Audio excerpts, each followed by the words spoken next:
Donald Trump की जिंदगी का मिशन शायद बन चुका है नोबेल पीस प्राइज। ये नोबेल पीस प्राइज ही है जिसकी वजह से उन्होंने इतनी बार क्रेडिट लिया कि इंडिया और पाकिस्तान के बीच में जो ऑपरेशन सिंदूर जो वॉर हुई थी उसको मैंने रुकवाया। इतने इतने घंटे तो वॉर भी नहीं चली जितनी बार उन्होंने क्रेडिट ले लिया। खैर इंडिया ने क्लैरिफाई किया, प्राइम मिनिस्टर ने नाम नहीं लिया, लेकिन फिर भी बोला कि भैया ऐसे कुछ नहीं हुआ। जयशंकर साहब हमारे एक्सटर्नल अफेयर्स मिनिस्टर, उन्होंने सीधे सीधे बोला राज्यसभा में कि भैया उन्होंने कोई बात नहीं की, वो अप्रैल और से जून के बीच में कोई पर्टिकुलर डेट्स इनके बीच में प्राइम मिनिस्टर मोदी और डोनाल्ड ट्रंप की कोई बातचीत नहीं हुई, वेरी क्लियर। ये इससे खफा होके डोनाल्ड ट्रंप ने एक पैंतरा चला कि अगर इंडिया मेरे सपोर्ट नहीं कर रहा है, इंडिया मेरे झूठ को सपोर्ट नहीं करता, तो मैं गेम खेलूंगा, मैं ये गेम खेलूंगा। एक डील उन्होंने अनाउंस किया, उन्होंने ये बोला पाकिस्तान यूएस जो है, पाकिस्तान और यूएस दोनों मिल करके एक बड़ा पाकिस्तान के जो ऑयल रिजर्व्स हैं वहां पर, तो ऑयल पाकिस्तान में ऑयल रिजर्व्स बनाएगा, पाकिस्तान के जो ऑयल रिजर्व्स हैं उनको बेटरमेंट करेगा, उनको डेवलप करेगा। क्यों? अच्छा, साथ में ये डील जो हुई थी, ये डील बड़े आराम से हो सकती थी, कोई प्रॉब्लम नहीं थी। इसमें पंगा कहां आया? इसमें पंगा तब आया जब डोनाल्ड ट्रंप ने भारत का नाम उसमें लिख दिया। ये लिख दिया मतलब एक ट्रुथ सोशल नाम की एक सोशल मीडिया नेटवर्क है, सोशल मीडिया वेबसाइट है, साइट है, जहां पर इन्होंने ऐप है, जहां पर इन्होंने ये बात लिखी कि हमारी ये डील होने जा रही है, और ये डील जो है, इस डील पे हम सकता है कि आगे पाकिस्तान जो है वो इंडिया को भी तेल बेचे। अच्छा, आप इंडिया को टीज कर रहे थे, इस डोनाल्ड ट्रंप को औकात भूल रहे हैं, ठीक है। अच्छा, दुनिया के सबसे पावरफुल आदमी हुआ, 3.5 साल आपके पास बचे हैं अभी, ठीक है, कितने दिन, उसके बाद तो आप नहीं होंगे। अच्छा, दूसरी चीज ये कि एक झटका और दिया, ये कि इन्होंने ये वेंसडे को डील की थी, और वेंसडे को अनाउंसमेंट किया था। इन्होंने एक झटका और ये दिया कि इंडिया पे 25% टैरिफ्स लगाने की बात की, वो भी 1 अगस्त से लगेंगे। जुलाई चल रहा है, सामने खड़े टैरिफ्स, राइट। लेकिन एक चीज कि हम क्या देख रहे हैं, हम ये देख रहे हैं कि ये टैरिफ्स लगेंगे, ये और पाकिस्तान के साथ ऑयल डील दिख रही है, क्या कहीं चाइना को छोड़ के पाकिस्तान करीब जा रहा है? बिल्कुल जा रहा है। चाइना को ये बात पसंद आ रही है? बिल्कुल नहीं पसंद आ रही है। क्या कहीं चाइना, रशिया और इंडिया एक्सेस बनती दिख रही है? बनती तो दिख रही है। क्या अमेरिका को ये पसंद आएगी? नहीं आएगी। तो ये हो क्यों रहा है? इसलिए हो रहा है कि कंट्री की, देश की, जिसे बोलते हैं मेक अमेरिका ग्रेट अगेन, मागा, मागा को पीछे छोड़ के मेक ट्रम्प ग्रेट अगेन हो रहा है। ट्रम्प अपने लिए नोबेल प्राइज पे ज्यादा ध्यान दे रहे हैं। इसी पे बात करने के लिए हमारे साथ संजीव मीरा जी। संजीव सर, बहुत बहुत स्वागत है आपका हमारे शो में। सर, ट्रम्प अपनी पर्सनल एम्बिशन को लेकर के अमेरिका का नुकसान करा रहे हैं, ऐसा आप सोचते हैं? रोहित जी, ट्रम्प जिस तरीके से पिछले कुछ समय से बिहेव कर रहे हैं, मतलब ऐसा महसूस हो रहा है कि शायद जो भारतीय मूल के लोगों ने, अपनी 50% भारतीय मूल के लोगों ने अपनी वोट्स जो थी डेमोक्रेट्स को ना देके रिपब्लिकन पार्टी को दी, जिसकी वजह से ट्रम्प भारी मात्रा से वहां से, भारी वोटों से वहां पे जीत के आए हैं। शायद ये बहुत बड़ी गलती कर दी थी। मतलब इनका जो पहले ही बार जब ये प्रेसिडेंट बन के आए थे, तब कुछ इनके संकेत आ रहे थे। शायद ट्रम्प उस वक्त अपनी जो बाजी थी ना, वो खुल के नहीं खेल पा रहे थे। शायद इसकी अब की बारी वो, उनको ऐसा लग रहा है कि चल ठीक है, दूसरी बार प्रेसिडेंट बन गए हैं, तीसरी बार बनने का मौका तो मिलेगा नहीं, तो जो कुछ करना है मुझे इन 4 सालों में ही करना है। और वो बहुत ज्यादा जल्दी में लग रहे हैं कि प्रूव करने के लिए कि उनसे बड़ा कोई वर्ल्ड का लीडर ना आज तक पैदा हुआ ना आगे होगा। और वो अमेरिका को फिर से great, to make America great again, वो किसी भी हद तक जा सकते हैं। और वो उनके अंदर ना एक बौखलाहट सी नजर आ रही है, क्योंकि जब भी कोई भी काम उनके मन मुताबिक नहीं होता या उसमें डिले होता है, तो वो एक बौखलाहट के, अपनी बौखलाहट दिखाते हैं, उल्टे सीधे शब्द बोलते हैं, उल्टे धमकी देते हैं, मतलब कि मैं ये कर दूंगा, वो कर दूंगा। फिर कुछ दिनों बाद अपनी ही बातों में वापस उनको पलटना पड़ता है, क्योंकि दुनिया इस तरीके से नहीं चलती जिस तरीके से ट्रम्प चलाना चाह रहे हैं। दुनिया का एक एक तरीका होता है, एक किसी भी चीज चीज पे फैसले पे पहुंचने से के लिए उसके लिए बहुत सारी चीजों का मतलब उसके उसके बैकग्राउंड में जाना पड़ता है, उसका आकलन करना पड़ता है, और अपना अपने अपने और उस देश का जो हित होता है उन दोनों को मद्देनजर रखने के बाद में उस फैसले पे पहुंचा जाता है कि क्या ये फैसला लेना हम दोनों देशों के बीच में ठीक रहेगा नहीं रहेगा, तब जाकर वो ट्रेड डील का हिस्सा बनता है। तो अब अमेरिका के साथ इंडिया की ऑलरेडी पिछले 3-4 महीने से ट्रेड डील के ऊपर बातचीत चल रही है, कई बार बैठक हो चुकी है। यहाँ तक कि हमारे जो कॉमर्स मिनिस्टर हैं पीयूष गोयल, वो भी 2-3 बार अमेरिका होके आ चुके हैं। और अमेरिका की अगली जो डेलीगेशन है वो इंडिया में अगस्त के महीने में आ रही है, बट शायद ट्रम्प को उस तब तक वेट करने का मतलब नहीं चाहते, वो प्रेशर डालना चाह रहे हैं इंडिया पे कि भैया किसी भी तरीके से तुम ट्रेड डील बस जिस तरीके से हम चाहते हैं ऐसे साइन कर दो। अब ऑपरेशन सिंदूर के ऊपर पार्लियामेंट में, दोनों हाउस ऑफ पार्लियामेंट में, लोकसभा और राज्यसभा में काफी विस्तार से चर्चा हुई, और जो ऑपोजिशन के मेंबर्स है स्पेशली कांग्रेस के, उन्होंने तंज कसा कि भैया नरेंद्र मोदी जी को बेसिकली डोनाल्ड ट्रम्प ने बोला कि युद्ध रोकने के लिए पाकिस्तान के साथ ऑपरेशन सिंदूर, तब जाके युद्ध रुका है, ताकि उन्होंने डोनाल्ड ट्रम्प ने मध्यस्थता करी है दोनों देशों के बीच, जाके युद्ध रुका है। और डोनाल्ड ट्रम्प खुद इस बात को 20-25 बार दोहरा चुके अपने मुंह से। यहाँ तक कि जब कनाडा से अभी जब गए हुए थे G7 की मीट पे, G20 मीट पे जो कनाडा गए थे भारत के प्रधानमंत्री नरेंद्र मोदी जी, तब वहां से उन्होंने डोनाल्ड ट्रम्प से उनकी फोन पे वार्तालाप हुई थी, जब उन्होंने उस टाइम पे भी नरेंद्र मोदी जी ने बताया था कि मेरी उनसे ये बात हुई थी कि भैया हम आपने तो किसी भी किस्म से कोई मध्यस्थता नहीं की, तो फिर आप ऐसा क्यों बोल रहे हैं। तो उस वक्त मैं, अब ये देख लीजिए कि डोनाल्ड ट्रम्प ने उस वक्त तो शायद हाँ हाँ करके उनको मोदी जी के साथ जो भी जवाब सवाब करना होगा कर लिया, बट जैसे ही मोदी जी भारत पहुंचने से पहले पहले डोनाल्ड ट्रम्प का फिर से मैसेज आ गया था ट्विटर के ऊपर या पूरी दुनिया के अंदर कि देखो जी मैंने मध्यस्थता करके ये युद्ध रुकवाया। तो इस चीज को मतलब डोनाल्ड ट्रम्प जानते थे कि इंडिया भारत का जो ऑपोजिशन है, जो वो नरेंद्र मोदी को हमेशा कटघरे में खड़ा करने के लिए, उनको उनको एक बैड लैंडलाइट में दिखाने के लिए हमेशा तत्पर रहता है, तैयार रहता है। तो अब की बार पार्लियामेंट का जो पूरा सेशन था वो भी इसी चीज पे बेस्ड था कि भी आप इस पे मध्यस्थता डोनाल्ड ट्रम्प की हुई है, आपने आपकी वजह से युद्ध नहीं रुका। तो जब हमारे फॉरेन मिनिस्टर जयशंकर, हमारे डिफेंस मिनिस्टर राजनाथ सिंह जी, हमारे जो होम मिनिस्टर अमित शाह जी, और हमारे प्रधानमंत्री खुद ने जब इस चीज को पूरी सफाई दी, चर्चा करी और तथ्यों के साथ में बताया कि भैया कहीं पे भी नरेंद्र मोदी जी की डोनाल्ड ट्रम्प से इस बारे में कोई बातचीत नहीं हुई थी। जेडी वांस जो उनके उपराष्ट्रपति हैं, उनका फोन आया था नरेंद्र मोदी जी को जब जब भारत ने उनके नोट आतंकी ठिकानों पर हमला कर चुका था, तो तब उनका फोन आया था कि भी हो सकता है कि पाकिस्तान तो वहां पे बहुत बड़ा हमला करने की तैयारी पे है। तो नरेंद्र मोदी जी ने कहा था कि अगर वो तैयारी हम पे बड़ा हमला करने की तैयारी भी है, तो आप उनको बता दीजिएगा हमारा जो जवाब होगा उससे कई गुना ज्यादा होगा। तो यही बात हुई थी, इसके अलावा कोई बात नहीं हुई थी।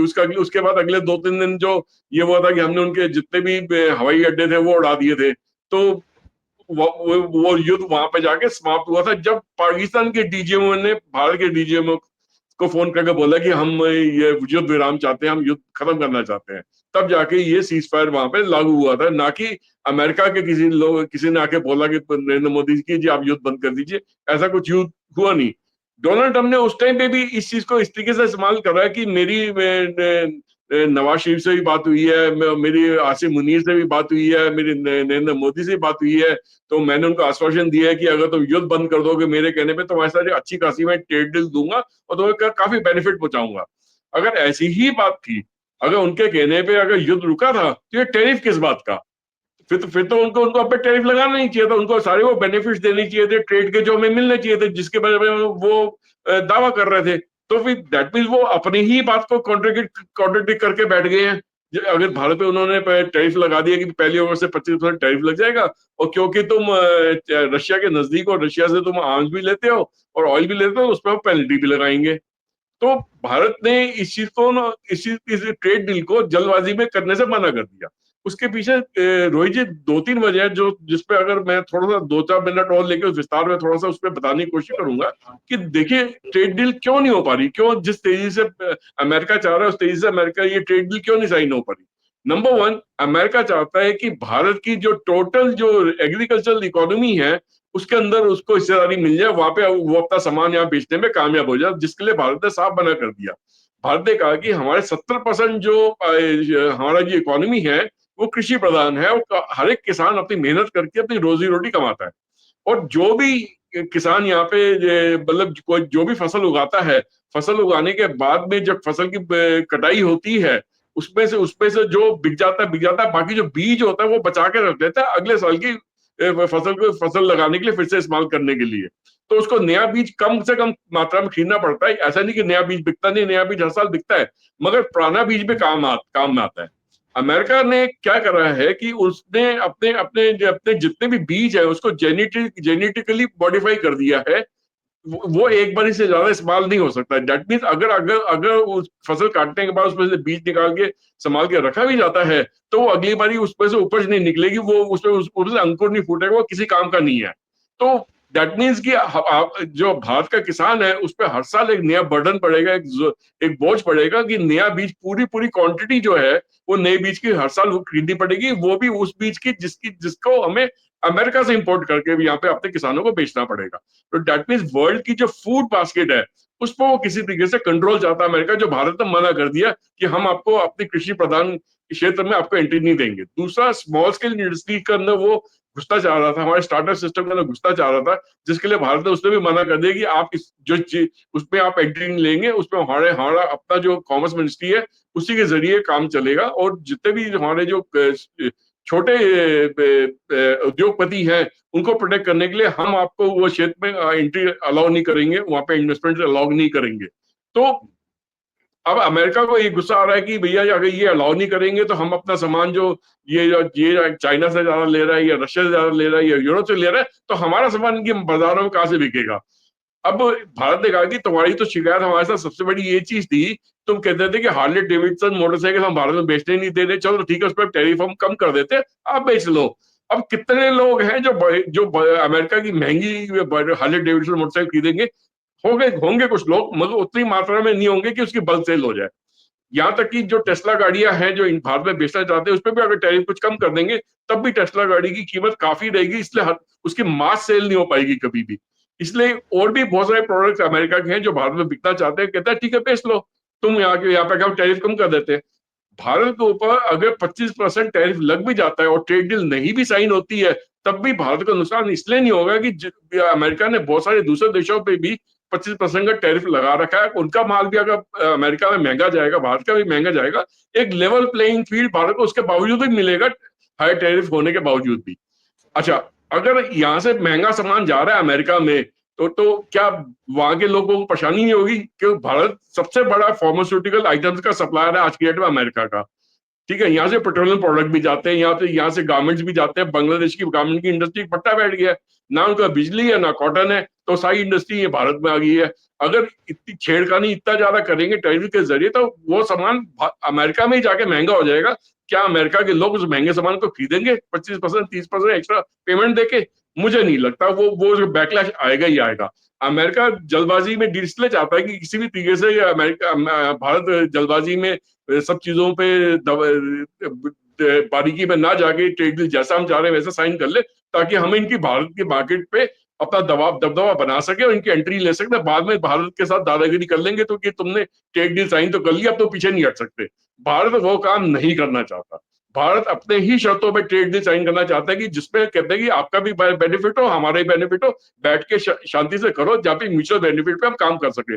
अमेरिका म्यूचुअल बेनिफिट की बात नहीं कर रहा है। वो कह रहे हैं कि तुम तो अपना टैरिफ कम कर लो, बाकी मैं आपसे टैरिफ चार्ज करूंगा, जो जिसके लिए भारत तैयार नहीं है। वो कहते हैं जितना तुम चार्ज करोगे उतना मैं भी चार्ज करूंगा, हम कम कर सकते हैं मगर बराबरी की बात करेंगे, हम एक तरफा बात नहीं होने देंगे।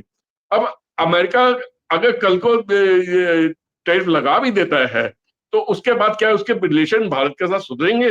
नहीं। अमेरिका नरेंद्र मोदी जी ने मतलब अपनी चाय भी ठंडी करके पीते हैं और फूक फूक के पीते हैं।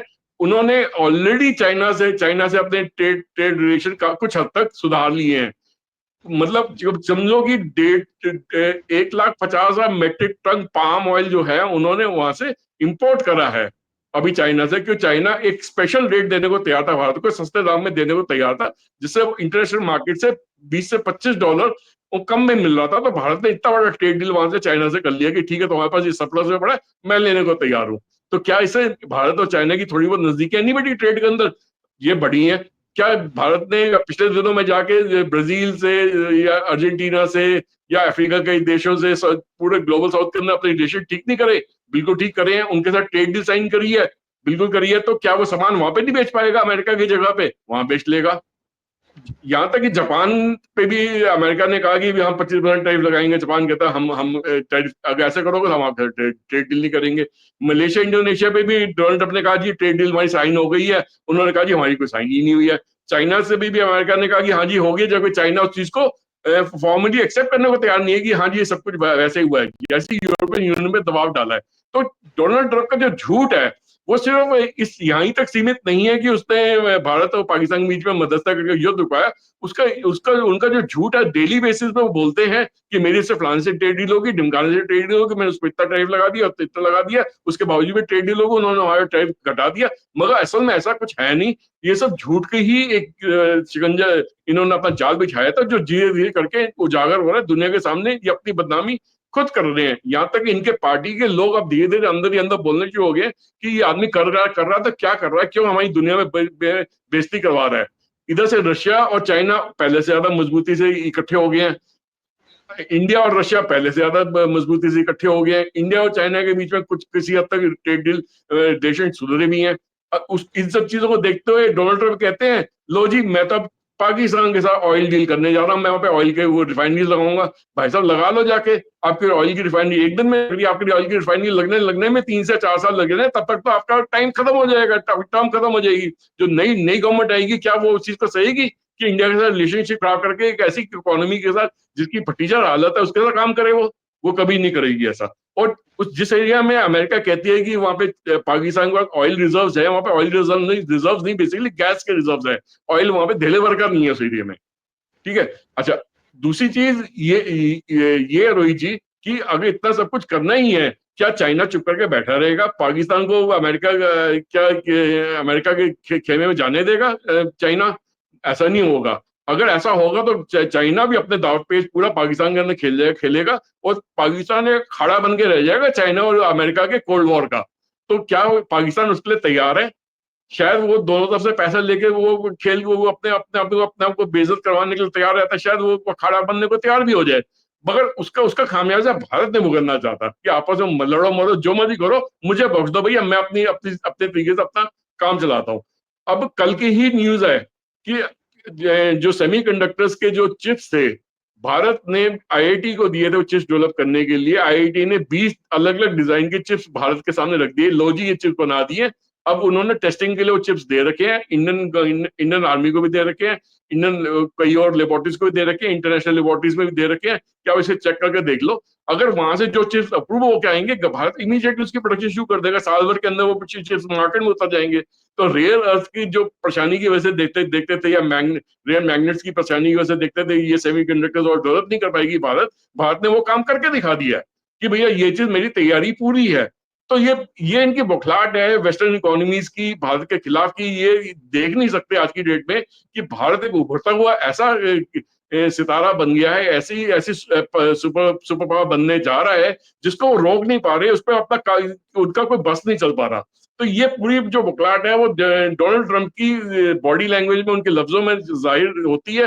बट मेरा ऐसा मानना है कि डोनाल्ड ट्रंप को अपने शब्द वापस लेने पड़ेंगे। भारत पे जो टैरिफ लगाए कुछ दिनों में, कुछ दिन निकलने दीजिए, वो बोलेगा ठीक है जहां ट्रेड डील चल रही है हम भारत के साथ ट्रेड डील करने को तैयार है, हम कुछ टाइम और देने को तैयार है, 10 दिन देंगे, 15, ऐसा करते करते महीना 2 महीना और निकल जाएगा और अल्टीमेटली ट्रेड डील दोनों की म्यूचुअल अंडरस्टैंडिंग के हिसाब से जो होगी वो हो जाएगी। उनके जो लोग अंदर हैं जो ट्रेड डील के अंदर बैठे हैं, उनके कॉमर्स मिनिस्ट्री के या उनके फाइनेंस मिनिस्ट्री के, वो समझदार लोग बैठे हैं, वो बेवकूफ लोग नहीं बैठे अमेरिका के अंदर। वो जानते हैं कि डोनाल्ड ट्रंप की इस नोटंकी की वजह से उनको भी तमाशा झेलना पड़ रहा है उसका। बट वो एक ऐसी ट्रेड डील सामने डोनाल्ड ट्रंप के लाएंगे जिसको डोनाल्ड ट्रंप बिना साइन करे रह नहीं पाएगा, उसकी मजबूरी होगी भारत के साथ ट्रेड डील साइन करना। और वो भारत अपने शर्तों पर ही काम करवाएगा, बिना भारत के बेनिफिट के ये काम हो नहीं पाएगा। डोनाल्ड ट्रंप जितनी मर्जी कोशिश कर ले, उसने ये गलत इंसान से पंगा ले लिया जिसका नाम नरेंद्र दामोदर दास मोदी है। राइट। डोनाल्ड ट्रंप को गुस्सा क्यों आता है और डोनाल्ड ट्रंप कहाँ गलती से पंगा ले रहे हैं? एक मूवी थी एल्बर्ट पिंटो को गुस्सा क्यों आता है, एक मूवी याद आती है इससे। ये चीज कि डोनाल्ड ट्रंप अब कहाँ की ओर जा रहे हैं और वो क्या चाह रहे हैं। बहुत सही बोला संजीव सर ने कि पलटना तो पड़ेगा बेटा। बहुत जिस इकोनॉमी से तुम भिड़ रहे हो, इसके बाद अगर हम पाकिस्तान को इंडिया के लिए पाकिस्तान को इंडिया पाकिस्तान को सपोर्ट कर रहे हो, इंडिया को धोखा देके, बॉस नहीं चल पाएगा, पता चल जाएगा। 6 महीने साल, ये वही डोनाल्ड ट्रंप है जिन्होंने बोला था कि मैं यूक्रेन वॉर खत्म कर दूंगा। आज वो यूक्रेन को खुद ही हथियार बेच रहे हैं, पलटू राम बन के आए हैं। ये भी पलटा जाएगा जल्दी, बहुत दूर नहीं है। Thanks a lot sir for joining sir, उम्मीद है जल्दी डिस्कशन और करेंगे। अभी के लिए नमस्कार, धन्यवाद, जय हिंद। जय हिंद।